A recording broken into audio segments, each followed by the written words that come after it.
Hello，大家好，我係 Tommy。今日咧，我哋就開車啦，就帶大家嚟睇翻一個中山海欣新城入邊片區嘅一個新盤啊，就係我哋前面一個海欣雲頂啦。咁咧，其實海欣新城呢個片區咧，係中山早期嘅一個富人區嚟嘅，從1999年就開發啦，咁到依家咧已經有成25個年頭啦。所以話呢一個片區入邊咧，佢係自成一角嘅。入邊嘅所有配套咧，其實都係好成熟、好齊全。咁我哋依家呢條路咧，行緊呢條咧叫做南外環路，係啦。咁我哋喺呢條路咧，前面右轉咧，就已經係可以入到去海欣雲頂啦，同埋咧就可以去翻佢哋一個商業街入邊噶啦。咁沿住我哋呢一條路直行嘅話咧，大概係行多4-5分鐘嘅時間，就已經係可以入到去嗰個高速入口嗰度啦。係咁就好方便嘅。平時我哋上高速，譬如去翻深圳啊，去翻珠海，其實都好方便啦。咁從我哋呢個位置，如果話係揸車去到深圳灣口岸嘅話咧，大概咧就係40零分鐘嘅時間咧就可以到噶啦。揸過，我經常揸，我哋屋企都係住啲附近啊嘛，鄰居。係啦，嗱呢度轉過嚟咧，就左手邊就係海欣雲頂啦。咁都係其實成個海欣新城板塊啦，最後一期19期嘅一個產品嚟嘅，係最後一塊地啦。開發完咧就冇噶啦。OK， 咁嚟再往前面去啦。嗱，首先右邊呢邊咧，佢就會有幾個學校嘅，包括海欣新城嘅叫做三鑫海欣學校啦，同埋就仲會有成另外幾間，總有3間學校喺呢邊，咁就都係比較出名嘅一個名校嚟嘅咯。咁然後咧，海欣新城呢邊佢哋係會有自己一個臨街商業嘅，好似我哋依家呢一條街開始咧，就已經係開始有噶啦。呢一條街咧，佢目前咧係做得比較多係一啲補習社啊、牙醫啊、美容等等嘅一個商鋪喺度嘅。係啦，咁就再往前面去咧，其實一路都有街鋪啦。咁佢有一條咧係最成熟、最旺嘅一條街，叫做淘金商業街嘅。係啦，咁嗰度咧就會有好多嘅食肆啦，包括有茶餐廳啊，有間牛雜鋪啊，都係比較出名嘅。包括啲麵食啊、早餐店、按摩揼骨店啊，都係有嘅。其實一路啲鋪有係啊，都好多。同埋咧，佢哋新城入邊咧，佢哋呢度都有好多公交站嘅，即係其實我哋可以坐翻公交車，就喺成個屋入邊就轉嚟轉去啦。嗱，一路上都好多嘅，基本上係幾百米就一個站噶啦，而且路邊咧都有好多停車位嘅，都係方便我哋停車咯。收唔收費？呢啲唔收費嗱，同埋有豬雜湯粉啦，係咯，有啲呢條左邊呢條街咧就係佢哋嘅嗰個商業街啦，淘金商業街。可以帶大家去轉一轉。呢度咧就係佢哋最旺嘅一條街嚟嘅，都係好多嘢食都有啦。我哋去睇下側邊華萊士啦，呢啲炸雞嘅包括一啲飲品嘅心妍茶啊、沙縣小食啊、元記雲餃呢啲都係有。按腳嘅都有。咁前面咧就會有幾間店咧，喺呢邊佢比較 hit 嘅店嘅，一間就叫做百興裕記，你隔離咧就有亞遊牛雜大王啦，同埋蘭芳園嘅，呢3間店喺呢條街最出名嘅啦。百興裕記咧就係食啲燒味嘅，啲叉燒嗰啲就好出名啦。咁然後嗰個蘭芳園就係茶餐廳嚟嘅，好港式嘅茶餐廳，啲奶茶都好好飲，係啦。咁同埋嗰個牛雜大王啲牛雜都係相當之唔錯嘅。佢係一個瓦煲咁樣裝。係啦，一個即係炭燒煲咁樣一個燒咯。呢邊其實都有好多嘅，包括啲按摩店啊、揼骨店都有嘅。呢度有一間做美甲好 hit 嘅。係啊，仲有啲咖啡店啦，都係比較多嘅。哇！啲車泊到滿晒。係啊，因為佢呢一區咧係發展得比較早啦，99年到依家20幾年嘅時間啦，所以佢就好成熟咯。呢一區佢就即係好多啲朋友就話驚會唔會喺呢邊即係大陸住啊，冇香港咁熱鬧啊，冇咁多人啊。咁其實呢一區就唔會咯，呢一區就佢就比較方便啲嘅。嗰個噼里啪啦，好像好出名。係嘛？食咩？食麻辣燙，我見到佢招牌。是麻辣燙，是那種，是類似川菜，是那種，反正是吃辣的東西。食辣嘢。嗱，佢都會有翻啲寵物醫院啦，全部都開晒噶啦，基本上係冇吉鋪嘅。而且我哋都可以睇翻啦，佢上面呢啲樓咧，就係海欣新城佢比較早期啲嘅樓嚟噶啦，即係我哋講緊即係00幾年嘅樓啦。大家見到係真係冇吉戶嘅，全部都係住滿晒，入住咧係超過90%幾以上噶啦。前面嗰個尖尖頂嘅嗰個盤咧就叫繁登，就係佢哋海欣新城呢一邊嚟講咧係最貴嘅一個住宅盤啦。咁最高峰時間係過3萬蚊一方，都係啲大真係噶。依家你可以睇翻啲二手掛牌價都要2萬幾蚊嘅。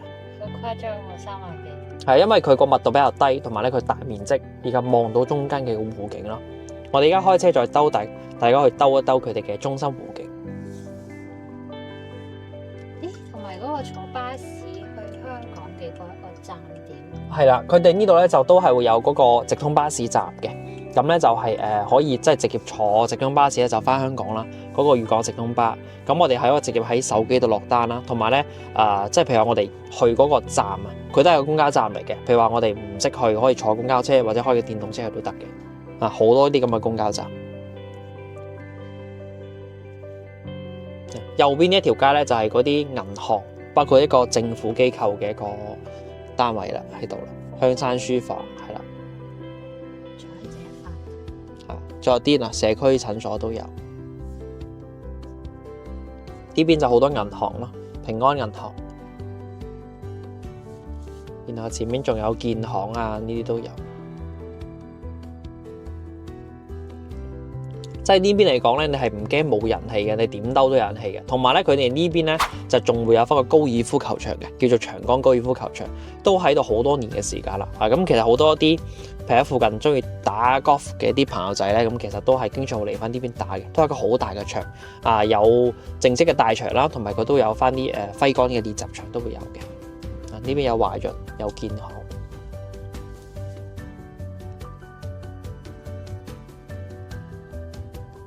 佢成個海欣新城咧，其實係一個類似一個圓形咁樣嘅，即係佢係圍繞住中間有個湖叫做奧斯湖，係啦，有個湖嘅圍住佢一圈，咁咧就係喺周邊起樓噶啦。咁喺個湖中間嘅位置度咧，佢都會有翻嗰啲酒樓啦，有翻啲會所等等嘅配套嘅，都有啲攤位咧喺度擺攤啦，買食榴蓮啦。嗱係啦，右邊就係奧斯湖啦，就係佢哋一個中心湖嘅位置。平時咧早上或者夜晚咧都好多啲周邊嘅居民咧喺度散步跑步嘅，然後藍色頂嗰個位置咧佢就會有翻嗰個有個酒樓。睇你有冇異味？味？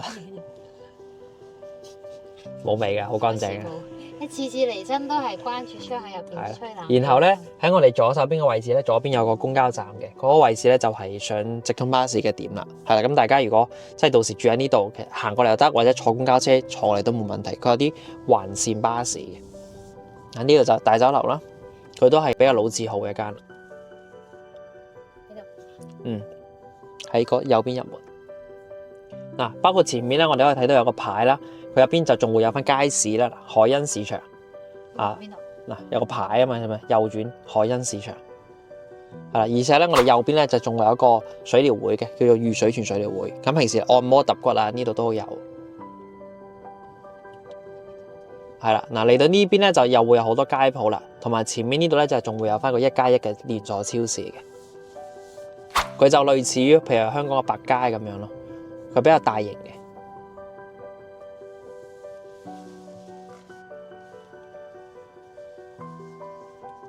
好仲有荔枝柴燒鵝王，非法非法鋪啦，所以呢邊其實係點兜都有嘢食咯。有我哋再前啲呢一條街咧，就係一個宵夜街嚟嘅，夜晚就好多嘢食嘅。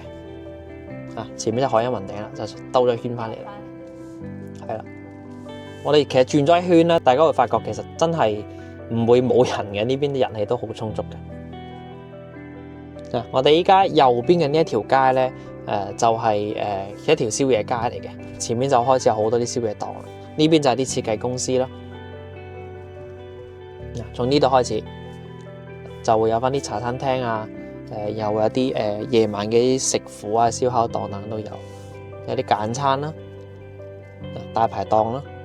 好靚啊！有間係啦，有間湘菜館啦，韓國超市啦，呢啲西餐廳都有。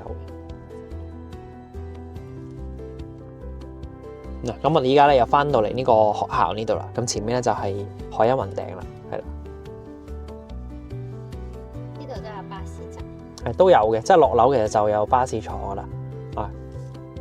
咁咧，其實入口咧就兩個，我哋可以喺外邊入去，或者咧喺前面嗰條街入去。我哋兜大路入。嗱，大家可以見到啦，佢哋依家咧啲外牆已經全部做好晒噶啦，包括有啲棟數都已經收晒樓啦，好似4棟啊、5棟啊嗰啲都已經收晒樓啦。咁咁佢哋現時主要賣緊咧就係最出邊嘅依家前方呢一棟啊，就係呢一棟。咁咧佢哋現時咧係會有埋精裝啦，同埋又有毛坯揀嘅。因為之前咧嘅海欣雲頂呢邊佢哋賣緊嘅全部都係啲精裝嘅單位啦。咁後面咧就有啲業主反饋嘅話，我唔需要大裝修，我需要自己裝喎。所以咧佢哋依家發展商係出咗好多方案嘅。第一個咧係拎包入住，即係咧帶晒全屋嘅家私電器，同埋有埋裝修，全部幫你做好晒嘅。第二個咧就係會帶簡單嘅精裝修。第三個就可以毛坯交付，任君選擇係啦。反正咧嗰個如果係大裝修嗰啲唔大裝修都好啦，都係今年就可以交樓噶啦，都比較快嘅，準現樓階段啦。嗱，咁我哋而家右邊嘅位置咧就係佢哋一個售樓部嘅位置啦。咁到日後咧都係作為佢哋嘅會所嘅。有室內嘅泳池啦，包括咧都會有埋啲健身房啊等等嘅配套嘅。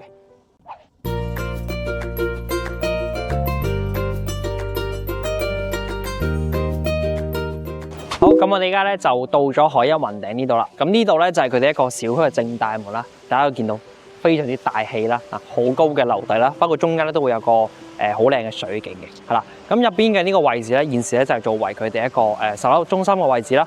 日後咧喺所有樓同交付咗之後啦，咁呢邊咧就會作為一個會所，入邊就會有翻啲健身房啊、泳池啊，包括咧就仲會有翻啲圖書館啊等等啲配套嘅，係啦。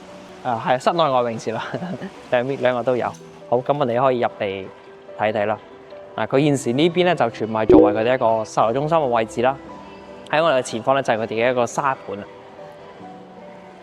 呢一個區咧就全部現時都係做。你可唔可以指下我哋啱先行嘅一條路線？可以啊，出邊嘅呢一條路，就係我哋啱先行嗰條南外環路啦。咁我哋啱先咧就係喺度右轉啦，嗰個三角位右轉啦，咁然後就左邊望到嘅就係我哋現時嘅一個海欣雲頂嘅位置啦，最新嘅一塊地都係最後一塊地啦。咁由右邊咧就我哋啱先有經過學校啦，海欣三一學校啦、三一學校等等嘅。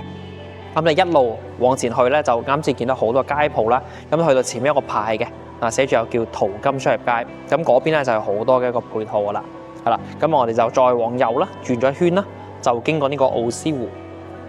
係咁就再轉到嚟呢度，就有個叫做海欣一街超市啦。係啦，咁又啱先咧都有經過一個話嗰個直通巴士站嘅，佢位置咧大概係嗰個叫做雅閣軒餐廳嘅位置，喺佢門口嗰個公交站嗰邊。咁嗰度咧就會有直通巴士係可以直接翻到去香港嘅，係啦。然後就再嚟到咁就轉翻圈，咁就嚟到翻我哋現時一個海欣雲頂嘅位置啦。我哋依家咧就喺呢度呢個門口位置，銷售中心嘅位置。就係啱先喺大堂入嚟啦，呢度都係佢哋一個正大門嚟嘅。咁你可以睇翻咧，其實成個小區咧分咗成5期開發嘅。中間咧就會有個非常之靚嘅一個水景啦。就係我哋而家出邊，大家睇翻，佢係一個錯層式嘅，一層一層往上嘅，而且咧係依家仲未完全做晒嘅，因為咧佢係一路再往上加，再往上咁一路向上嘅。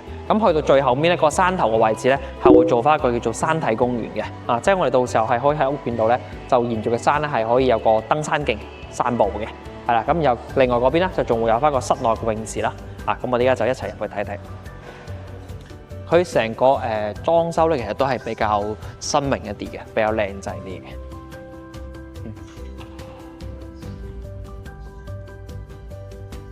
呢度都有寫住啦，海欣大城有2萬幾個業主啦，已經。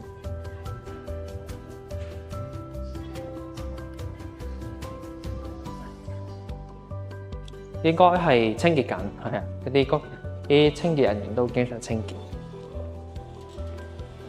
我哋可以出嚟睇睇。咁好似佢外邊啦，就係水景啦，同埋佢有個室外嘅泳池啊，即係小朋友池啦。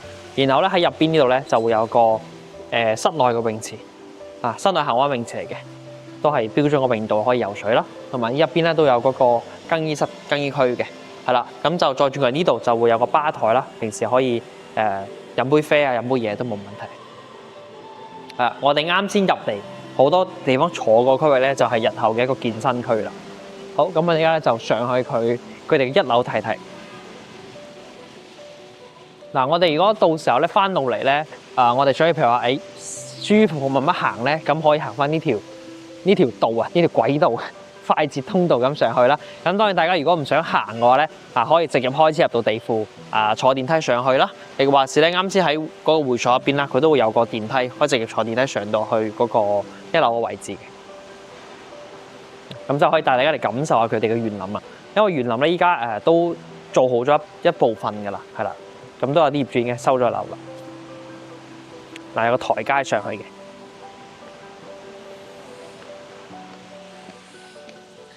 嗰邊嘅嗰2棟咧就係4棟同5棟，已經係收咗樓㗎啦。都有啲業主已經係入住咗啦。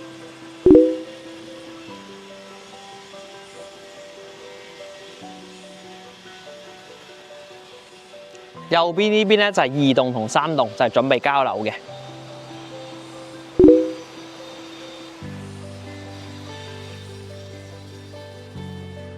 行呢個坡都要體力啊！佢比較長，因為佢哋呢個水景咧，佢高有咁上下高度啊，行呢度都夠運動啊！所以想偷懶嘅咪開車入車庫或者係坐電梯咯。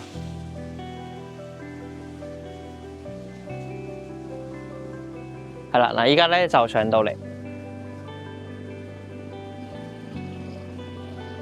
可以帶大家轉一轉。佢哋咧其實咧依家咧我哋而家見到嘅呢一圈咧係屬於佢1期嚟嘅。咁咧其實我哋隔離見到咧嗰邊有山啦，其實呢邊咧就仲會有一排樓嘅。不過嗰邊見到都有樓起緊嘅，係啦，咁就完全起晒咧，就5期起晒。咁然後個山嗰邊咧就做會整嗰個啱先講個登山徑。係咪得呢一棟都有啊？都有㗎。佢分開唔同嘅，即係呢邊係佢獨立管理嘅，因為港海欣新城其實好大啊嘛，過1萬畝地啊嘛。咁佢19個地塊，19期，每一期咧其實都係單獨管理嘅，所以話呢個譬如我哋嘅會所啦，我哋 club house 啦，就係我哋自己用翻嘅。啲園林都比較靚喺度整得，所以呢邊就係佢入嚟就比較寧靜咯。咁出去其實啲配套都方便，好似啱先講去個商業街嗰邊，我哋如果想運動下行一行過去，或者我哋坐巴士開個電動車過去都得嘅，都 OK 嘅。其實入住都快啦，其實都係4、5棟收樓都冇幾耐。依家我哋前面嘅係3棟同2棟，依家賣緊係2棟前面嗰1棟嗰邊，我哋而家行過去。呢個再前一棟，就係我哋而家喺呢個夾住縫斜住嗰棟，嗰棟就係1棟啦。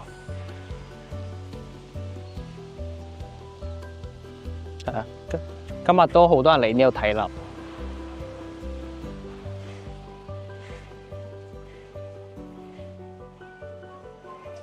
佢哋咧就不定時咧就都會裝飾下佢哋呢啲樹啊，包括依家佢掉咗啲紅色同黃色呢啲，應該係類似之前啲聖誕節啊嗰啲咁嘅節日啦，佢哋會吊啲咁噶咯。咁過年咧就會掛啲燈籠啊，掛嗰啲嘢，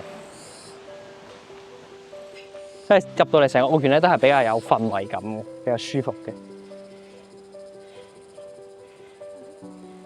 係啊，呢個景未做晒嘅咧，仲會往上加嘅垂直嘅一個水景啦。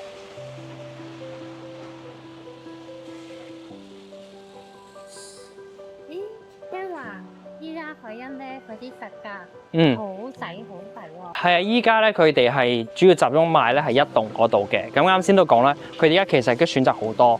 你毛坯又有，精裝又有，或者拎包入住都有得揀嘅。咁現時嚟講，譬如1棟嗰邊，如果話我哋想要性價比高咧，毛坯啲單位咧8000零蚊到9000零蚊一方咧就可以買得到啦。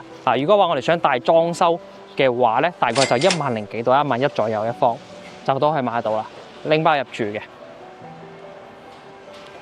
而家我哋右前方嗰棟咧就係1棟嚟嘅，我哋而家行過去。呢邊咧就即係原來係做到呢一部分，因為呢一區咧仲未交樓嘅，今年交樓，到時呢啲園林都會做埋好晒啦。其實係差地下嘅啫。嗰度有帆燈啦，可以見到帆燈，3萬蚊一方嘅樓。依家呢一棟咧就係1棟嚟嘅，獨棟嘅1棟。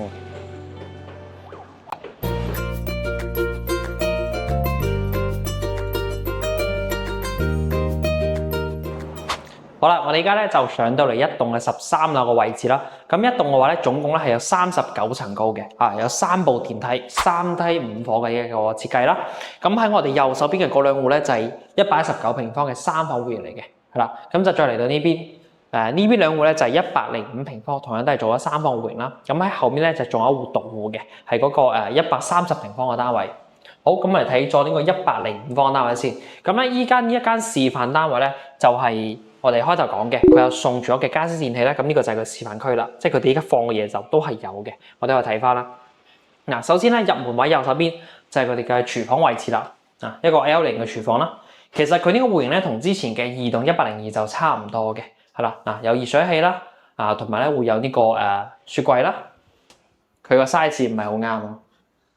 所以呢啲係送啊嘛，就睇翻大家需求，可以唔要嘅，唔要就可以再減啲價錢嘅。好，今日再睇翻呢邊，佢就會有翻啲爐頭啊、啲櫃啊、櫥櫃呢啲都係會有嘅。係啦，然後再嚟睇翻呢邊，就係佢入門位咧，呢邊咧就會有翻個鞋櫃嘅位置。嗱，呢啲咧就都係一個交流標準嚟嘅。好，我哋再出嚟睇翻。咁呢個咧就係我哋現時見到嘅大裝修交付同埋有家私電器嘅情況之下啦。咁就有餐台啦，有啲梳化啦，呢啲台啊、電視機呢啲都係有嘅。咁就睇翻大家需求啦，可以要家私、要電器或者唔要又得，亦或者我哋直接要和批都冇問題，都係可以選擇嘅。有空調嘅，如果大裝修嘅話。好，咁你出嚟睇下個露台。佢哋露台就係咁大，可以去嗰邊睇一睇。哇！105方，個露台做得非常之大嘅。然後咧，我哋睇下個景觀。呢邊望翻出去咧，就係一個小區嘅園林景觀嚟嘅。咁依家咧呢一度咧會起樓啊嘛。但係其實唔遮擋，因為我哋係望翻呢一邊嘅，其實都 OK 嘅。都好多工人喺度施緊工啊！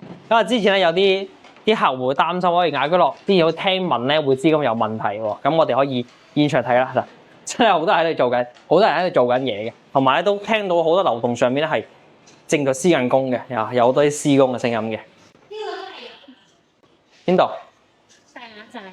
係啊，但係如果選擇要家私電器就會有咯，睇翻大家需求，可要可唔要嘅。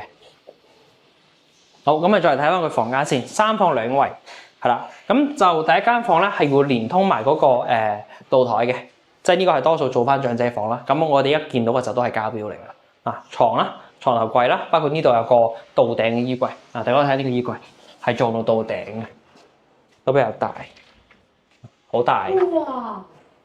係咪好巨嚟㗎？咁好巨，真係夠晒大，而且啲板材咧摸起身係硬淨嘅 ，OK 嘅。好，再嚟睇翻對面度咧就係洗手間嘅位置啦。佢就係雙進門形式嘅。洗手台同鏡櫃就做咗出邊。呢啲都係有㗎啦，都係交標嚟㗎啦。咁再入翻嚟就係馬桶啦，同埋一個沖涼位置。即係如果我唔揀嗰個家私電器大禮包，呢啲都會有嘅。如果唔揀家私禮包，呢啲都係會包嘅。即係好似呢個花灑啊、馬桶啊，包括呢啲鏡櫃咧都係有嘅。廚房嗰啲都係有嘅。即係有抽油煙機、有爐頭、有燒爐碗櫃，佢就冇雪櫃嗰個啦。好，再嚟睇翻牆咧，就全屋都係咁樣白色乳膠漆牆啦，同埋佢哋啲門框咧都係用翻呢隻木色嘅門框。係啦，呢間就細房咯。細房我就放咗張單人床。都唔細喎，呢個單人床係啦，放單人床啦。咁就睇翻大家需求啦。都會有埋冷氣幫你裝埋㗎啦。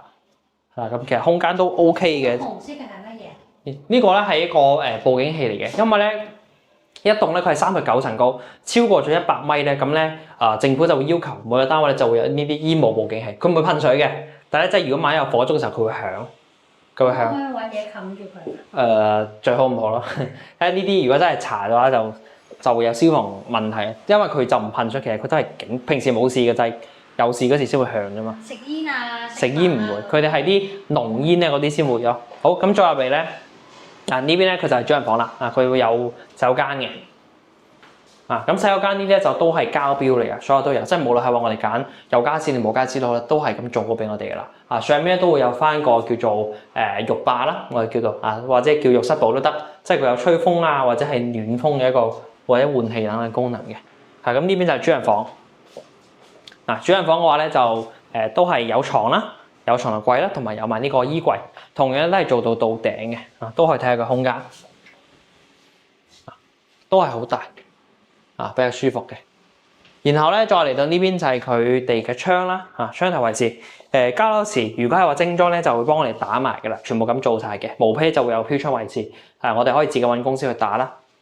咁呢邊望咧就係望翻出去就都係一個小區嘅園林景觀啦。呢棟樓咧就唔高嘅，佢側邊嗰度其實影響都唔會好大。係啦，咁呢個戶型咧就係105平方嘅一個單位啦，都係目前其實一棟呢邊賣緊最細則嘅一個戶型嚟㗎啦。好，咁我哋就再出翻嚟。咁呢個戶型咧，同大家可以大概報下價錢先嚇。咁如果話呢個戶型咧，我哋係買翻毛坯嘅話咧，大概就90零萬咗個總價。咁就睇翻樓層咯。如果係話樓層低嘅咧，唔使90萬都有得成交。如果話樓層高啲咧，就90零萬或90萬出頭啦。咁呢個就係毛坯嘅價錢啦。如果話大家係想要買翻嗰啲有精裝修嘅，又唔係家私電器嘅，就大概係100幾到110幾萬左右。大家就可以參考翻佢個呢個價錢啦。好，咁我哋就再跟住過嚟啦，睇埋另外個積數。佢呢個走廊咧其實都比較闊嘅，比較舒服。好大。係咯。